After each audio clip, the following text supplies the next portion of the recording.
द्रौपदी ने अपने ही पुत्र घटोत्कच को क्यों दिया था मृत्यु का श्राप। हर हर महादेव, जय श्री राम, जय बागेश्वर धाम।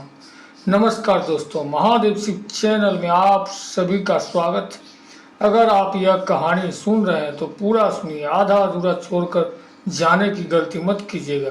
इस पवित्र कथा को सुनने मात्र से मनचाहा फल की प्राप्ति होगी।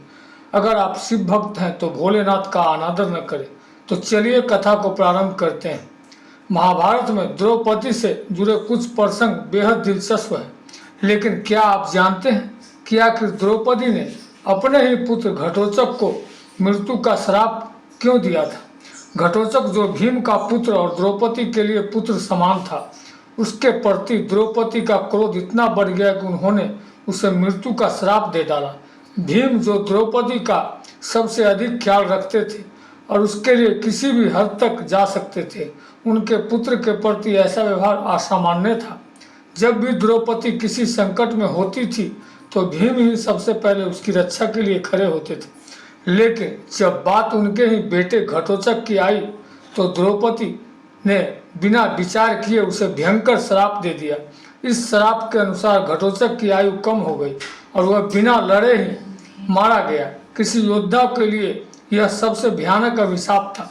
श्राप देने के बाद जब महाभारत युद्ध में घटोत्कच की मृत्यु हुई तब द्रौपदी को अपने निर्णय पर गहरा पछतावा हुआ। द्रौपदी का हिडिंबा से रिश्ता काफी सहज नहीं रहा। हिडिंबा जो भीम की पत्नी और घटोत्कच की माता थी, द्रौपदी को पसंद नहीं करती थी। जब घटोत्कच पहली बार अपने पिता से मिलने हस्तिनापुर आया तो हिडिंबा ने उसे द्रौपदी का सम्मान न करने और उसे अनदेखा करने की सलाह दी। घटोत्कच ने अपनी माता की बात मानी और द्रौपदी की अवहेलना कर दी। यही नहीं, राजसभा में उसने द्रौपदी का अपमान भी कर दिया। यह देखकर द्रौपदी अत्यंत क्रोधित हो गई और आवेश में आकर उन्होंने उसे अल्प आयु और युद्ध में बिना लड़े मरने का श्राप दे दिया। जब भीम ने यह सुना तो वह अवाक रह गए। पूरी सभा भी सन्नाटा छा गया। किसी ने भी नहीं सोचा था कि द्रौपदी इतना कठोर निर्णय ले सकती है, लेकिन तब तक देर हो चुकी थी।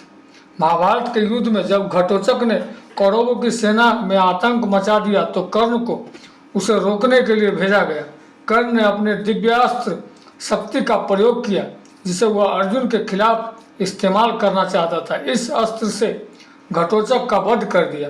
पांडव सहित सभी योद्धा घटोत्कच की मृत्यु पर शोक मना रहे थे, लेकिन भगवान श्री कृष्ण प्रसन्न थे। उनका मानना था कि यदि घटोत्कच जीवित रहता तो कर्ण अपना अमोघ अस्त्र अर्जुन पर चला सकता था, लेकिन अब कर्ण वह शक्ति खो चुका था जिससे अर्जुन को युद्ध में कर्ण से भिड़ने में आसानी हुई। इस प्रकार घटोत्कच की मृत्यु ने युद्ध के समीकरण बदल दिया और पांडवों को जीत की ओर बढ़ाया।